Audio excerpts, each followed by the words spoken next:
Ini bukan sekedar harapan besar padamu, Pak Tuyul, tapi ini akan jadi kenyataan buatmu nanti untuk naik ke jabatan. Kamu, antarlah truk yang penuh suara rakyat ini ke sana. Saya juga sudah menyiapkan truk yang sama di sana. Saya yakin untuk periode selanjutnya, Pak Detok bakal jadi wali kota. Nggak segampang itu jadi wali kota, Pak Tuyul. Semua butuh proses. Sebenarnya sih yang penting di negeri Konoha ini, jika ada duit banyak, maka bisa berkuasa. Betul kan Pak Sonto? Anda masih meragukan saya ya?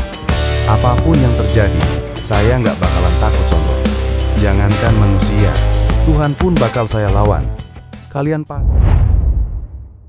Si Dotok emang sialan banget gak sih? Dia memang raja pembohong. Sudah 1 tahun menjabat, jadi camat. Mana janjinya bantuan 200 per bulan buat warga miskin?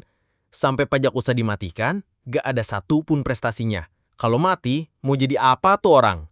Kalian pasti tak percaya. Si Dotok itu pasti ijazahnya palsu untuk menjabat. Saya yakin dia itu tidak tamat SMA.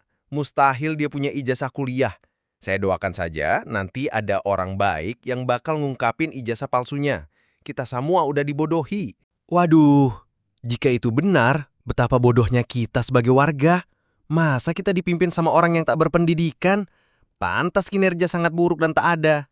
Namun, sayangnya warga kok diam saja atas kebohongan janji yang dia buat ya. Yang saya khawatirkan, setelah dia korupsi malah memanipulasi pajak kayak pejabat tertinggi Konoha sekarang. Ada kabar baik Pak Camat. Uang anggaran untuk rakyat miskin yang sudah kita data sebulan kemarin udah masuk lagi Pak. Belum lagi berupa bansos dan uang anggaran APBN lainnya. Bagus Pak Tuyul.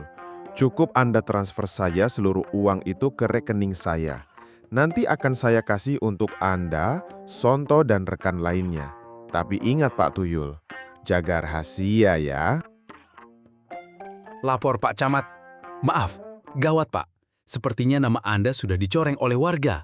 Menurut survei dari anak buah saya, dimanapun mereka berada, nama Anda selalu disebut atas sebuah keburukan. Saya jadi khawatir sama Anda, Pak Camat. Apa yang seharusnya saya lakukan? Berikanlah tugas. Sonto, Anda tak usah khawatir. Tak perlu Anda hiraukan. Biarkan hewan-hewan itu menggonggong. Bagiku, mereka hanyalah kecoa. Kalau mereka mencoba melawan, toh kita tinggal kasih semprot racun saja kan? Sebaiknya kita duduk dulu sambil diskusi, biar pembicaraan kita lebih afdol. Sonto, saya punya rencana besar kali ini. Anda tahu kan Pak Sonto? Negara kita ini lagi musim naik pajak. Apapun dipajak. Jangankan tanah, kendaraan, musik di kafe-kafe pun sampai kena pajak royalti. Jangan-jangan sebentar lagi suara kentut pun dipajaki. Gimana kalau kita manfaatkan situasi ini biar kita makin untung? Kita bilang saja semua ini kebijakan negara. Terus, bagaimana caranya Pak Camat? Sonto, Anda dan anak buah Anda cukup menjaga keamanan bila terjadi yang tak diinginkan. Dan Anta Pak Tuyul, ini adalah tugas serius buat Anda.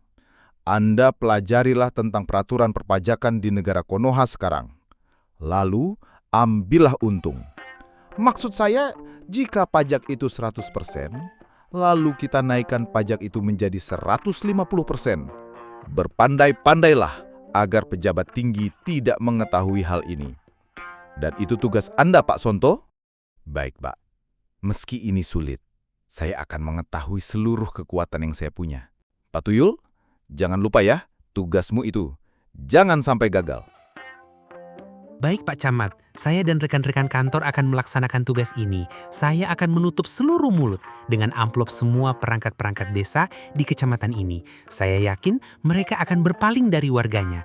Tapi Bapak jangan lupa memberi sejumlah uang buat saya untuk menutup rencana ini agar tidak ketahuan Pak. Baiklah Pak Tuyul. Gunakanlah setengah dana bansos yang baru kita terima itu untuk menutup mulut perangkat-perangkat desa tersebut.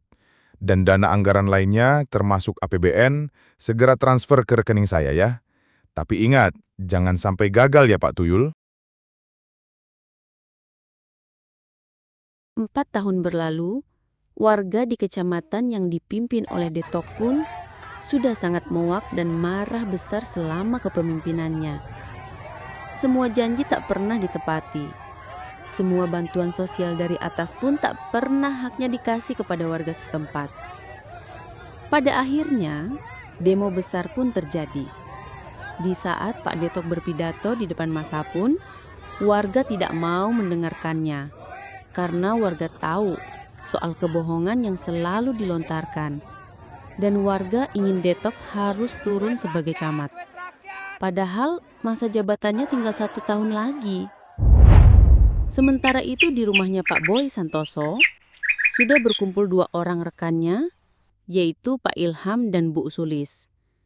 Mereka berdua adalah pengacara dan bekerja di bidang Saya hukum. sudah tak tahan lagi sama kelakuan biadab si Detok itu. Kalian berdua pasti juga sudah muak kan?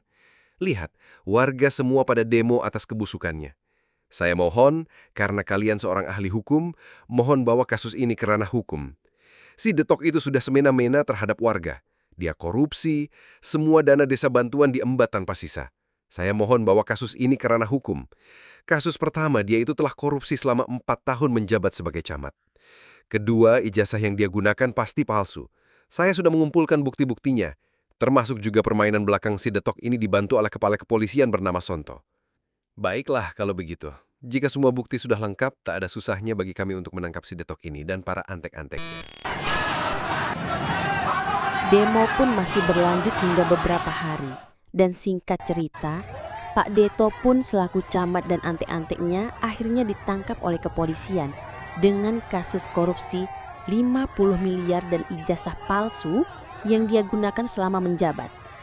Begitupun Sonto sudah melanggar tugas dan kewenangannya sebagai kepala kepolisian untuk membantu suatu kejahatan pidana berat, dan Pak Tuyul termasuk korupsi. Semua itu terjadi atas ketamakan dan kesombongan dunia. Itulah yang terjadi pada manusia rakus akan jabatan alias para koruptor.